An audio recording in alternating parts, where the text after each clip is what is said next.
The Introvert's Edge podcast was designed to create a dialogue around introversion, to stimulate a discussion around our disadvantages, how we overcome those disadvantages, and what we consider our introvert's edge.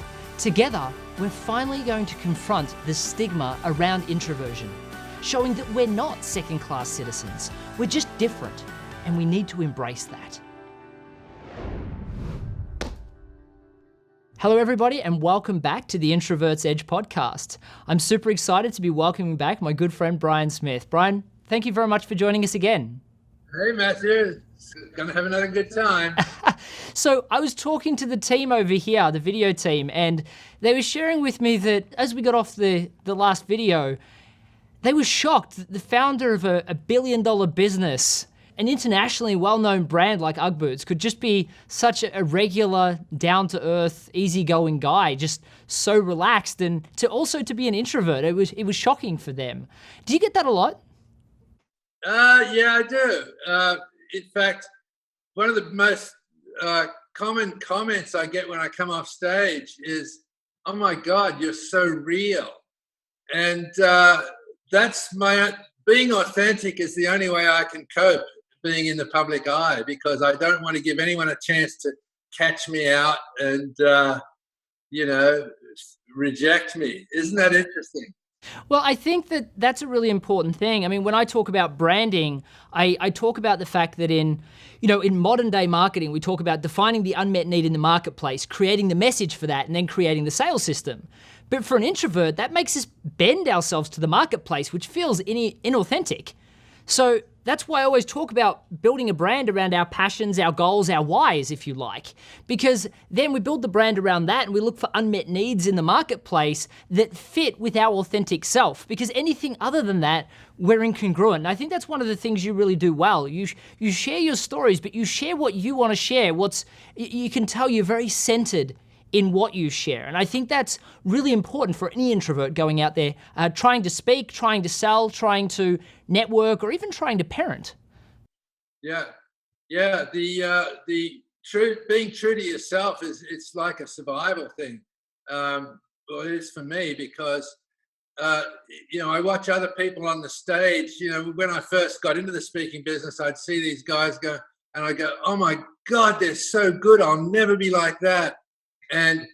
But after like seeing 6 or 8 or 10 of them, I'm going, "Oh my God, they're all doing exactly the same thing." And it's all of the big affectations and the magic moments and graphs and charts and it's just not me. I could not do that in a million years. Even if you gave me all of the tools to do it, I couldn't do it, because it's just not me. For me, I have to just believe in it and be authentic. It's always going to come back to authentic and fear of rejection, Well, I think that's really interesting, because I had the same experience when I was younger. I watched all these people that were on stage and they were speaking, and my jaw was dropped the whole time. I wanted to be like them. Yeah. I could never be like them. I think everybody watching, whether they're trying to, go out and meet their girl or the guy of their dreams, or trying to find their ideal customer, or whatever they're trying to do, they need to realize that we're different and we should embrace that, not hide away, not trying to be someone that we're not. I know for me, I used to protect myself growing up in school. I used to have this, when somebody used to say something, I'd say something sarcastic back, and that was my way of safeguarding myself from somebody affecting who I was as a person. And what I realized is I was actually giving them no opportunity to develop a real relationship with me. And as soon as I became authentically me and shared with my heart and soul, sure, every now and then I'd be disappointed, but more often than not, I would actually get to experience something real and get a really positive reaction back. That's so interesting. I thought that was just an Aussie thing. I hadn't related that to being an introvert thing, because I was very similar. I especially in, when you're 12, 13, 14, when you start to take an interest in girls, that fear of rejection for me, which really was just introversion, was so powerful that I could never directly ask a girl to go to the school dance. I had to position myself in such a way that she would indicate that she'd really like me to go with her. And so therefore I had a pretty good success rate at that, but it was totally not contrived because it was real, but it was affected in a way to stop me from feeling rejected should one of them say no, So yeah, we have these defense mechanisms that work just as well as any extrovert, but it's totally different how we go about it.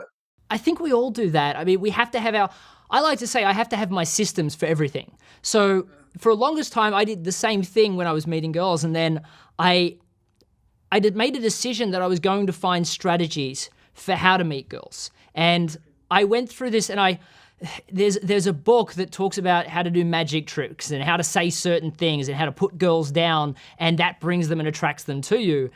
And very similar to most sales books, I know you talked about this, Brian, when you looked at my book. It was like, it makes you feel uncomfortable. It's like icky, and you don't want to have anything to do with it. I couldn't do that. Yeah, I know exactly what you're talking about. Well, for me, I found one book that talked about learning the steps of talking to women that then focused down on the specific steps. And it's not about sleeping with a lot of girls. It's not about picking up a lot of girls. It's about getting ready and creating a system so that you do meet that right person. You don't fumble and fail. And I think that's something that all introverts need to do. We need to create systems for ourselves where we don't fumble and fail. I mean, introverts have huge amounts of abilities that extroverts don't have. But there are certain abilities that we can be better than extroverts in a lot of ways, especially when our authenticity comes through, as long as we've got the right system and the right strategy. It came for me, it wasn't so much as a system, but learning that I am enough for myself. I don't give a damn about anybody else. And when I really, truly believed that I didn't have anything to prove to anybody anymore, then I became much more comfortable with just being me. And that's why I can come across in an interview like this and just be me. I really don't give a damn because you're not going to catch me out. I am who I am. So that really interests me because I went through a self-discovery like that as well. And for the longest time, I'd hide who I was or I'd protect myself.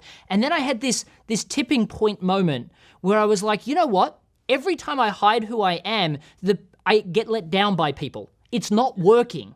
So let's try doing it where I just don't care whether people like me or not. I am who I am, and I'm going to share my soul. And what I found was everybody liked me more, and it became easy to develop friendships. What was your tipping point? When did you realize it, and what happened?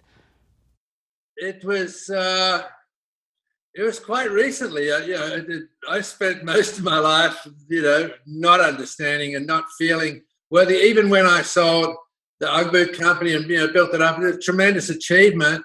But to me, there was always still something more. There's got to be something more meaningful than that.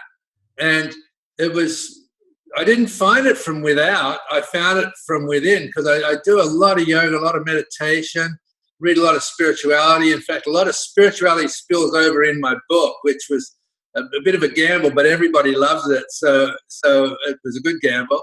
But I basically just through meditation and realizing where I fit in this cosmic universe, that I became comfortable with exactly who I am. And then that made all the rest of it flow very easily. Brilliant. Well, I really appreciate you sharing that, Brian. And because you mentioned your book, I want to pull it out because I know that, I mean, this was a lot of your time that went into this. And I think that when you talk about authenticity, maybe introverts are just really good at this, but you can tell your heart and soul was put into this. And you talk about the 5 stages of a business. And again, I think the rawness of this is what I really liked the most. And I would love for you to just spend a little bit of time just telling people about what you see as those stages of the business so that people can understand it. Sure. After I made my first sales effort and sold 28 pairs and realized, oh my God, this is harder than I thought. Looking back after I sold the UGG company, I realized, that every business is predictable. And I coined the phrase, you can't give birth to adults. And the theme of my book goes through all the stages of raising a child, all the way to getting it off to college and marriage. But every single business is conceived in somebody's head, and then the first action is taken, and that's the birth. And for Arg, it was buying those first samples of boots. Then every business or service or idea goes into this horrible infancy, and it just lies there and lies there, and you have to feed it and change diapers, and you get nothing back except maybe a giggle every now and again. But it cannot get up and go to college at that stage. It has to be an infant. But eventually it'll start toddling, which is cool. Like a business, people are you're selling your first products, and people are writing articles about your product. And then you'll hit the youth phase, which is a great phase where your production's great, the sales are good, the shipping's excellent, the accounting's working, and everything's clicking. And you can run a really good business on that scale. But if it's a really, really good product or a service like UGG was, it's going to hit the teenage years, and all bets are off. Because you remember when you wanted to be at every party in town? Well, it's like that with a business, and you want to be at every trade show, you want to be on every retail shelf, and it's really, really dangerous phase because you overextend so fast. But then eventually it becomes mature when the accountants put the controls in. But that theme runs through every single business or service, or making a sitcom on TV or starting a religion. The theme works in every one of those. And the big reason for my book was to point that out and be a roadmap for entrepreneurs. Hey, don't give up in the infancy. It doesn't mean you're failing. It just means not much is happening. It's like a baby. You got to wait for it to figure it out. And there's another great quote I have in there, which most people remember years after I give the talk, and that is: the quickest way for a tadpole to become a frog, live every day happily as a tadpole. And if you can master that, then the growth will happen organically, and a small business will become bigger, and a big business will become bigger, and that's how it works. So my book is like a philosophical take on business according to my life. Thank you for sharing that. I'm really interested in one specific element, because I find that a lot of introverts, especially ones that have strong functional skills, they build their business and their success metric is outwardly focused. They want to be successful to prove to everybody else that they can do it, and it wasn't a mistake, or that they are in effect a great person in themselves. It's focused externally rather than internally. And the advice that I always give them is that it's got to be about you. It's got to be about your success, or you'll never make it. What advice would you give to people that are in that stage? It just made me wonder why I did it. And when I started out, it was to prove that I could do it. I didn't want to be an accountant. I wanted to prove I could be a business person, an entrepreneur. And that drove me for years and years and years, apart from trying to make money and stay alive. But it was that I can do it, I can show you, I can prove it. So it was very much outwardly focused. But it came a point where it got so big that I realized, God, I've sort of done it, but I don't really like it anymore. Because when it got up to about 15 million, looking at 20 million, we started to have all these meetings.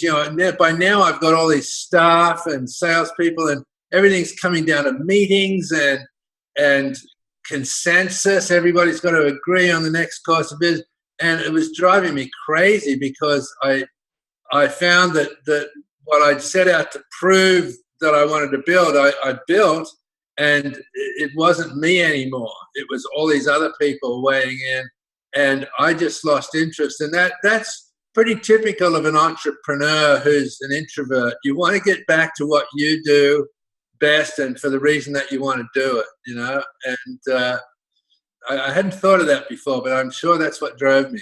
I think that's really important for people to know because for me, I mean, I've been responsible for 5 multi-million-dollar success stories myself. And people are like, wow, you must have been so happy the whole time. I'm like, no, I was miserable because every time I was doing it to prove to someone else that I could do this. And then I get to the top and I'm like, why am I doing this? And then when I moved into doing this, helping service providers obtain rapid growth, helping introverts obtain rapid growth, I just love what I do. And I remember having this conversation with you, Brian, that since you've gone into just doing things exactly the way you wanted to because it's about making you happy, everything shifted. Yeah, everything.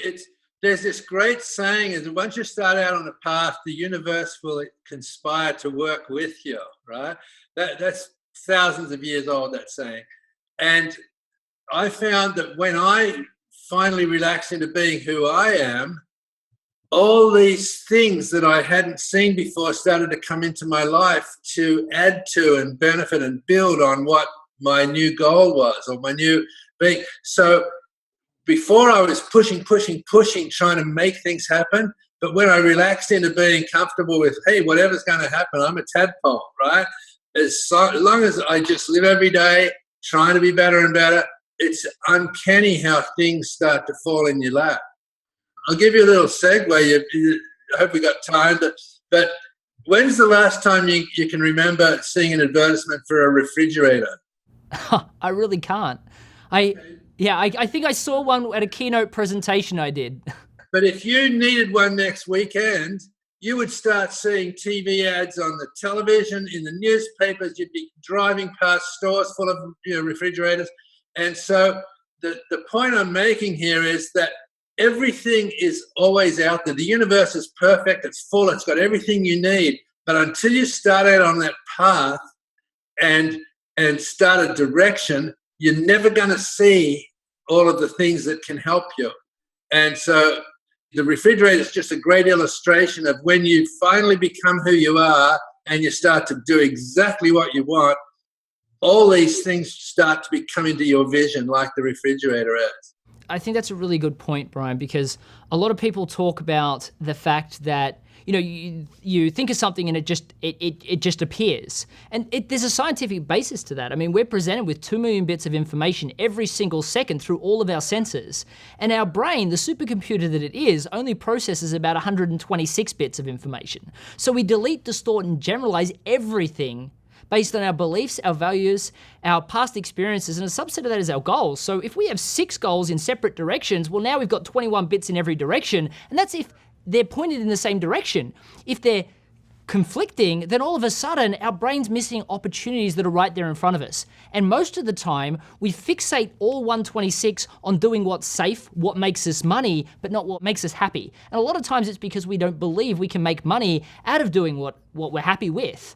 And I think that what you've just said, Brian, is that as soon as you make the decision that you're going to do what you love and you want to be authentic, you want to be passionate, and you want to do that, those opportunities will just appear. And I think it's a really good thing to finish up on, Brian. So thank you for sharing that. One question I do want to ask, just as we're finishing up, before we get into where people can find out more about you and your book, is I'd really like to know what you consider your introvert's edge. What is the one thing you would say as an introvert gives you a supreme advantage over everyone else? Wow. I think it's the preparation I put into things that I want to achieve, because I don't want to be rejected and I really want to make it happen. And I think it's that little extra bit of preparation that I put into things that has been my edge over the extroverts who just wing it. I'm sure after hearing everything you've had to say, a lot of people listening and watching along will probably want to know a little bit more about where they can find more about you and especially your book. Sure.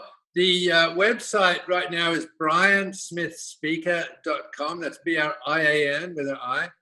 But I'm got a brand new website coming out in about 2 weeks. It'll be uggfounder.com. That's the way to contact me. If anybody would love to have me come and speak at their group, I would be really happy to do so, and you can get me through that website. And the book is also available on my website, but also on Amazon.com. So the book's turned out to be a really good read. Everybody tells me it's a page turner, so it's a great topic. Definitely. And I can say that everybody at Small Business Festival absolutely loved hearing about the 5 phases of the birth of the brand, if you like. And having read it myself, I know that it's a very good read and it's a lot of fun. And the book itself is called Birth of a Brand. So make sure you definitely check that out. But to everyone watching today, thank you so much for tuning in. And I look forward to seeing you in the next episode of The Introvert's Edge. Cheers. I'm on a mission to empower introverts to be proud of who we are. Introverts have had to deal with the stigma that we just can't be as successful in business or in sales as our extroverted counterparts. We're different, and we need to embrace that. I instinctively shied away from sales. I didn't want to be a salesperson. My closing ratio has gone from 15% up to close to 80%. We nearly quadrupled the number of meetings set with clients. Your book was a great revelation to me about me. I've been fortunate to receive some endorsements from some exceptional introverts. They've shared with me how much they resonated with the stories of these real people and how they transformed to being sales masters. It talks about the things that make an introvert successful. Every book was written for extroverts, and there needed to be something for us. Get your copy of The Introvert's Edge today.